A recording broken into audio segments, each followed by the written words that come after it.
Enchanté. Donc je vous remercie d'avoir accepté notre invitation de passer sur la web radio. Avec plaisir. Donc ce soir, il y aura Alexandre Frégonèse, du site psgmag.fr. Il a quelques questions à vous poser. Ok. T'es là, Alexandre? Oui, oui, oui. Bonsoir, Monsieur Mendy. Salut. Et Samuel Sucheté, animateur de la web radio. Il sera là d'ici quelques instants parce il a quelques problèmes techniques. Donc si tu veux, Alexandre, tu peux commencer, il y a pas de problème. Ok, ça marche. Donc, Monsieur Mendy, Ouais. je voulais revenir avec vous sur vos plus beaux souvenirs avec Paris. Qu'est-ce qui vous a marqué? Qu'est-ce qui vous a durant votre période de Paris Saint-Germain? Mes plus beaux souvenirs, déjà c'était ma première signature au Paris Saint-Germain, c'était en 2000, j'avais 18 ans. Mhm. Après, il y a eu ce fameux match contre le Bayern où on avait gagné 1-0, un but Ouais.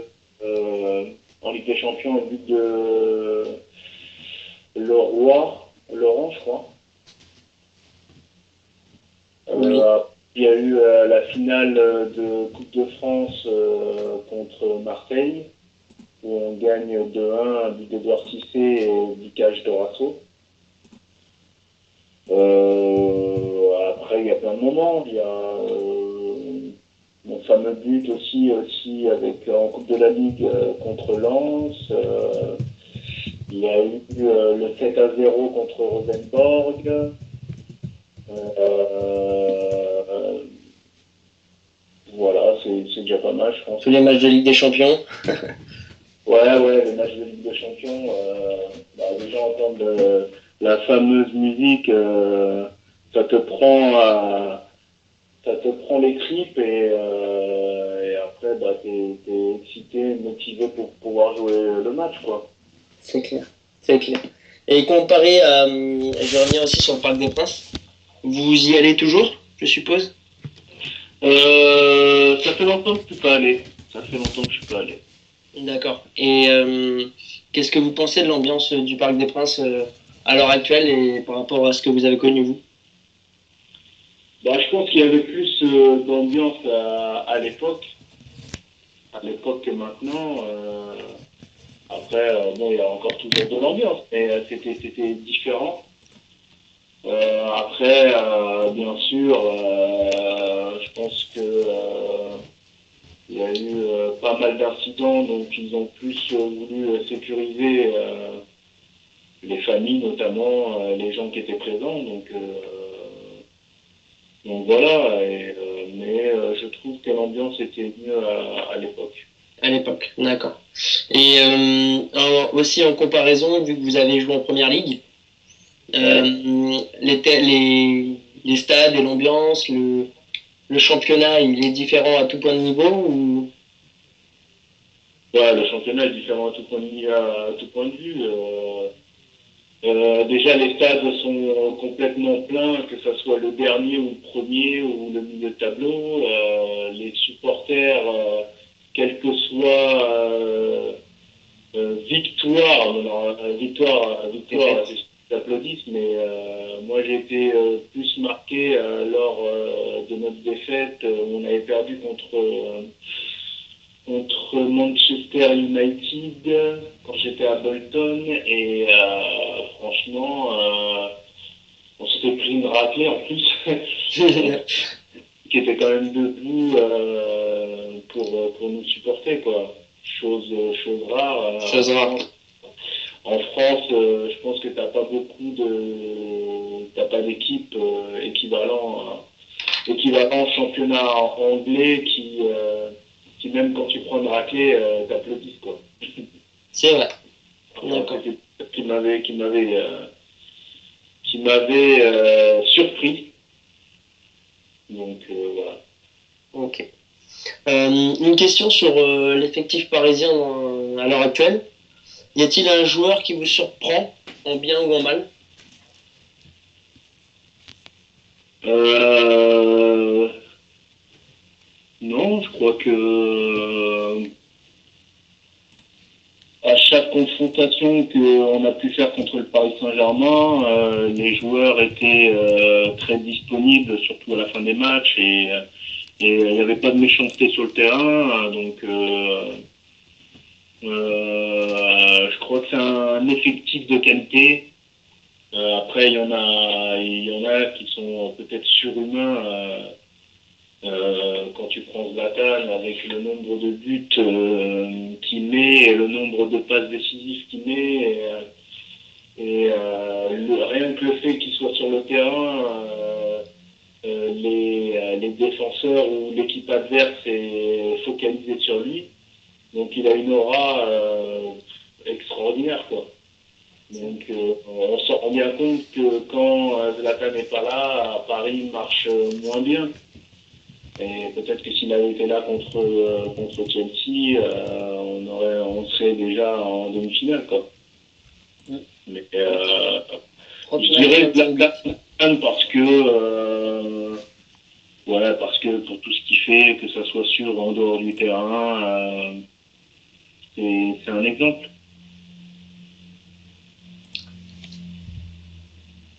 Donc, pour vous, PSG champion demain soir? Bah oui, je pense. Donc Zlatan est va être apparemment sur le banc où il va commencer. Il sera au moins dans l'effectif qui sera convoqué pour demain. Et mais même sans lui, je pense que Paris sera. Ouais.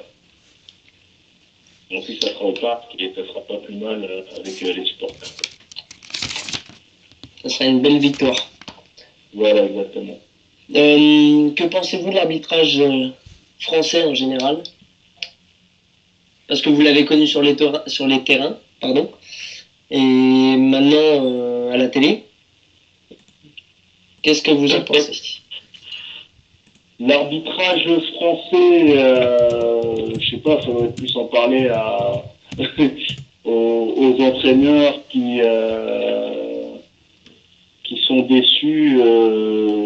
Si tu regardes bien depuis le début de saison, il y a pas mal d'équipes qui ont été déçues par l'arbitrage. Il y en a beaucoup. Après, c'est jamais évident de prendre une décision sur le moment, même si on estime que des fois il y a main, ou il y a penalty, ou il y a une faute qui a coûté un but, etc. C'est jamais facile. Donc je vais pas leur jeter la pierre, mais c'est pas évident, c'est pas évident. D'accord. Pour ou contre l'arbitrage vidéo? Pour parce que il y a des buts qui ont été marqués ou ont été refusés qui peuvent coûter la relégation, le fait d'être champion, le fait du maintien ou autre chose. Donc ouais, je suis pour. Ouais. D'accord. Donc concernant le Qatar qui est arrivé au Paris Saint-Germain, les jeunes du centre de formation ne risquent-ils pas de quitter le navire pour plus de temps de jeu? C'est la question que les jeunes doivent se poser et leur famille aussi. Une menace a été détectée. Ah, c'est sympa ça. François? Oui, non, mais vous pouvez continuer, excusez-moi. Ok. Donc tout va bien? Tout va bien. Je me dis, tout va bien. Ouais. Après, il y a eu... je crois qu'il y a deux jeunes en particulier qui sont susceptibles de partir, comme Kingsley? je crois. Ouais, Kingsley Conan? Et Kenan, ouais, qui sont susceptibles de partir parce qu'ils veulent plus de temps de jeu, ce qui est tout à fait légitime de leur part. Après, ils peuvent très bien être prêtés, comme a été Rabiot et Chanton aussi, tout Chanton. Donc Ouais, ce serait un bien pour eux, qu'ils aient du temps de jeu. D'accord.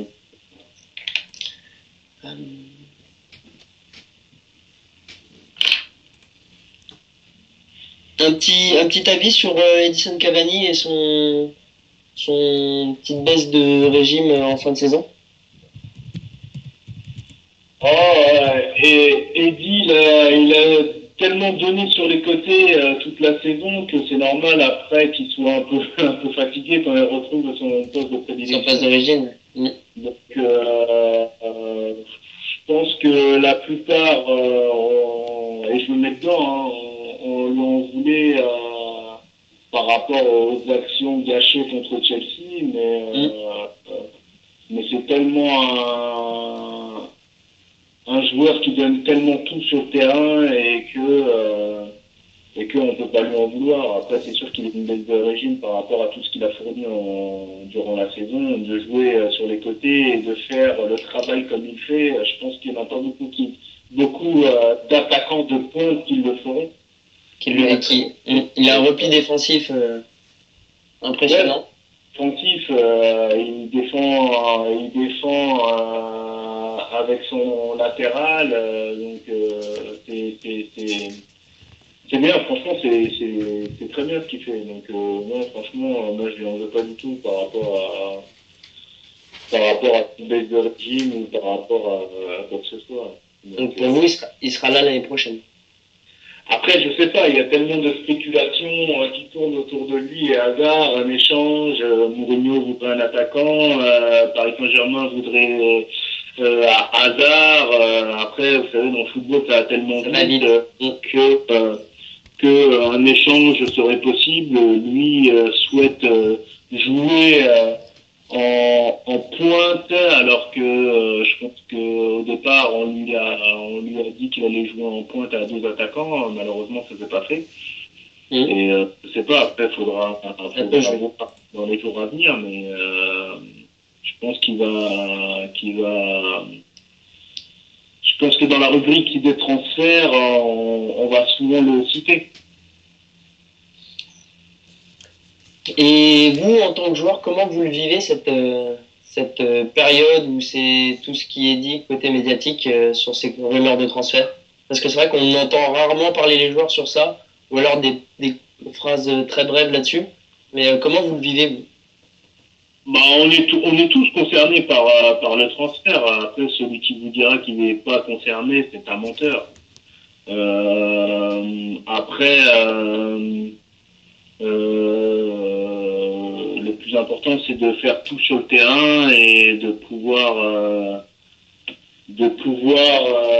tout donner. Mais on est tous, les joueurs en général, on est du bétail. Hein. On est du bétail, donc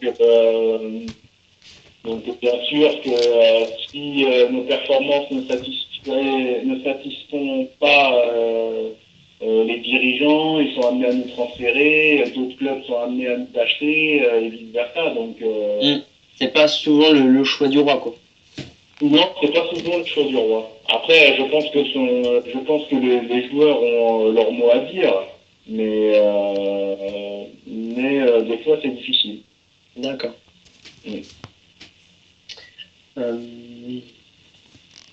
Donc, Monsieur Mendy, vous avez été champion d'Europe avec les U19.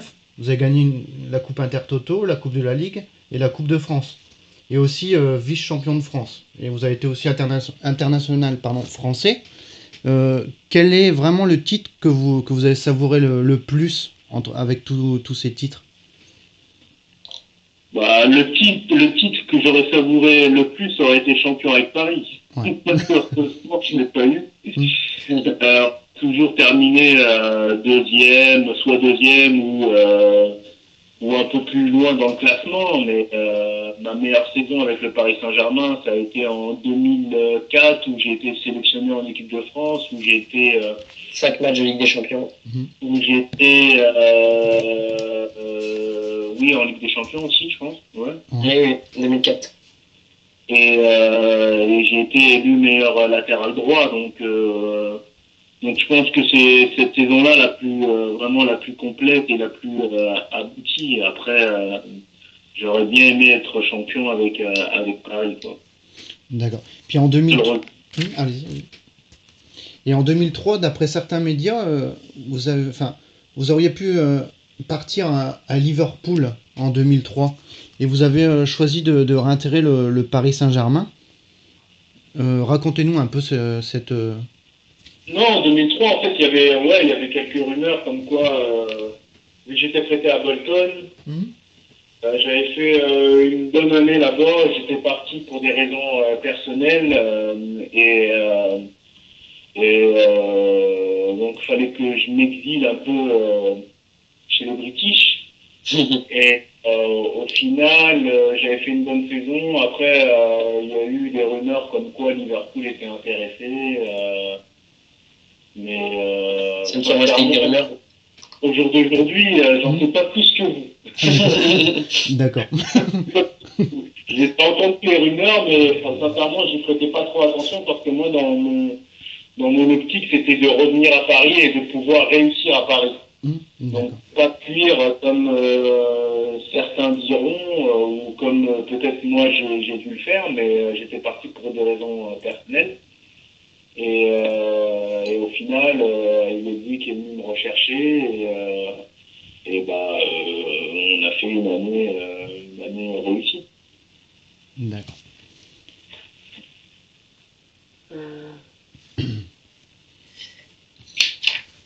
Et quel est le but que vous avez marqué avec le pardon. Quel est le but qu'avec le recul qui vous a fait le plus vibrer dans votre carrière qui n'est pas terminée, bien entendu? J'en ai marqué tellement de buts. Non, je pense que celui contre l'AEK Athènes, c'était sans doute le plus beau. Le plus beau où j'ai nettoyé la lucarne. Je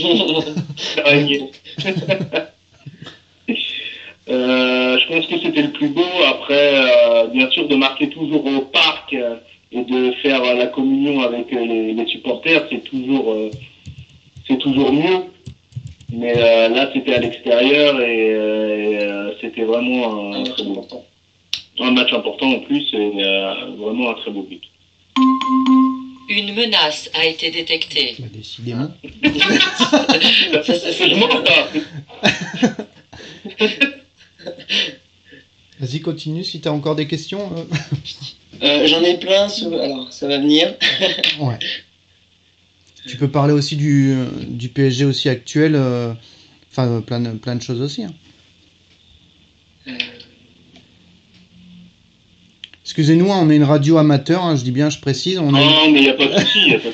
On a tous un travail derrière, en fait, on est des passionnés avant tout, et on essaye de se faire connaître un peu. On a eu pas mal d'invités aussi, et on tenait encore à vous remercier d'ailleurs d'avoir accepté notre invitation déjà.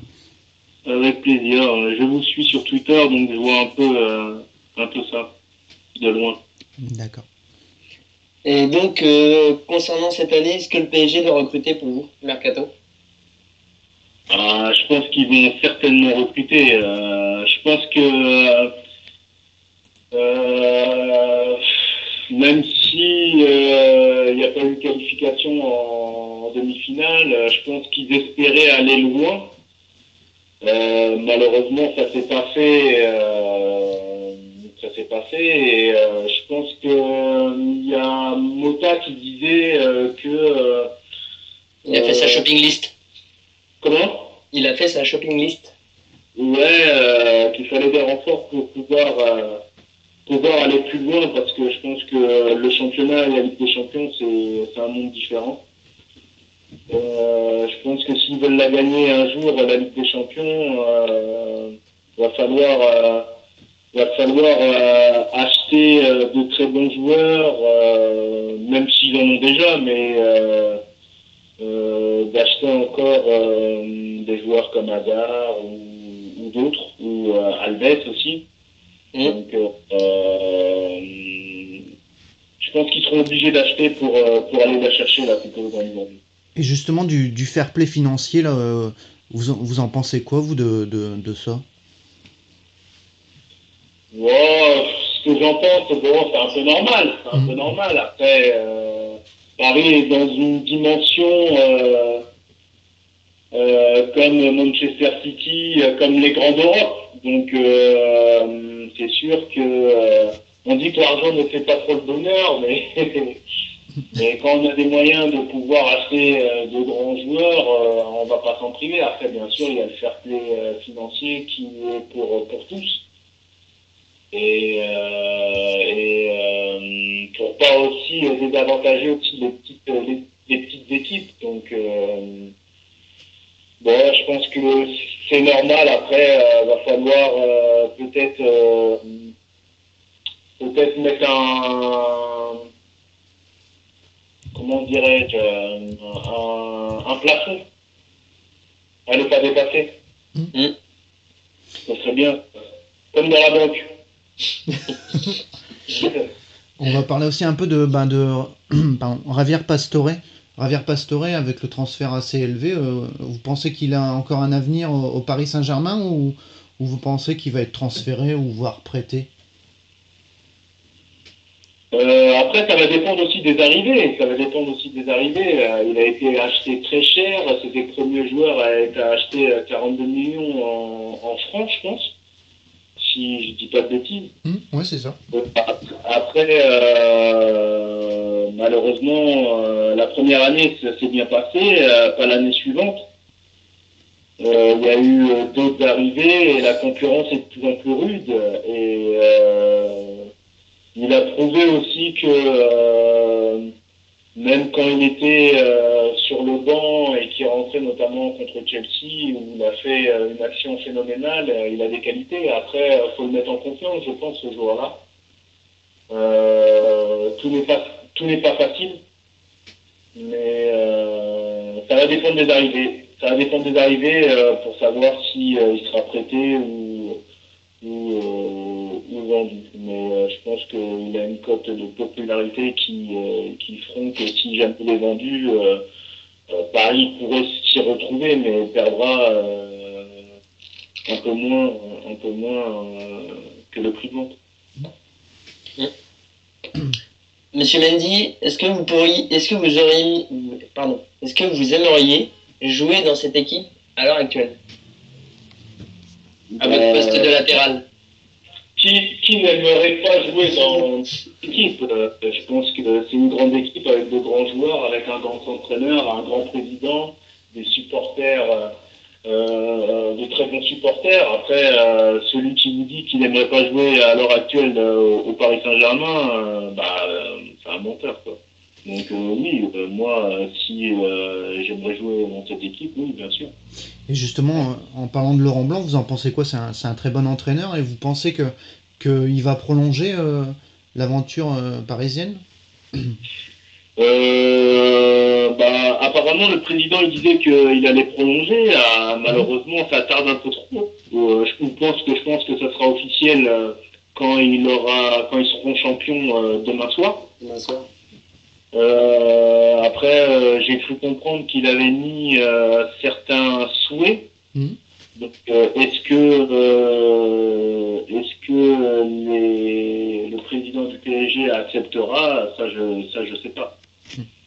Donc, mais en tout cas, moi, si j'étais joueur, j'aimerais que Laurent Blanc reste. Tout à fait. T'as encore des questions, non, Alexandre? Une dernière, Monsieur Mendy. Pour le futur, comment vous le voyez pour vous?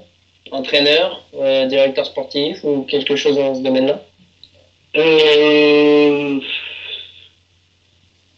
Revenir à Paris, par exemple? Ouais, j'attends un coup de fil de Nasser pour voir. Non, pour le futur, oui, sans doute passer des diplômes d'entraîneur et pouvoir entraîner. Mais je vous avouerai que pour l'instant, je suis plus attiré par le football féminin que le football masculin parce que Bon, j'étais à Clairefontaine, je suis parti soigner mon dos et je regardais les filles jouer plutôt que les garçons. Et en plus, j'ai 3 filles, donc, dont une, l'aînée qui joue au foot et la petite dernière qui veut absolument que je l'inscrive au foot. Donc, pourquoi pas être sélectionneur de l'équipe de France ou prendre l'équipe de football féminin. Pourquoi pas, ouais.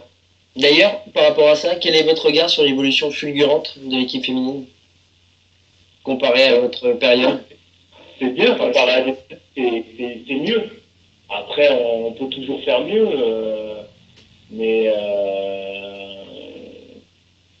c'est pas mal ce qu'ils font, que ce soit l'équipe de France féminine ou l'Olympique Lyonnais ou celle du Paris Saint-Germain. Il y a aussi, il n'y a pas beaucoup de clubs pro, il y a beaucoup de clubs amateurs, donc à voir avec le temps. On peut y remédier par rapport à ça, mais c'est bien ce qu'elles font. Vous pensez que dans quelques années, elles seront au même niveau que le football masculin ou... Non, je pense pas. Il y a du travail. Il y a beaucoup de travail et je pense que le football masculin est un atout en France. Après, je pense que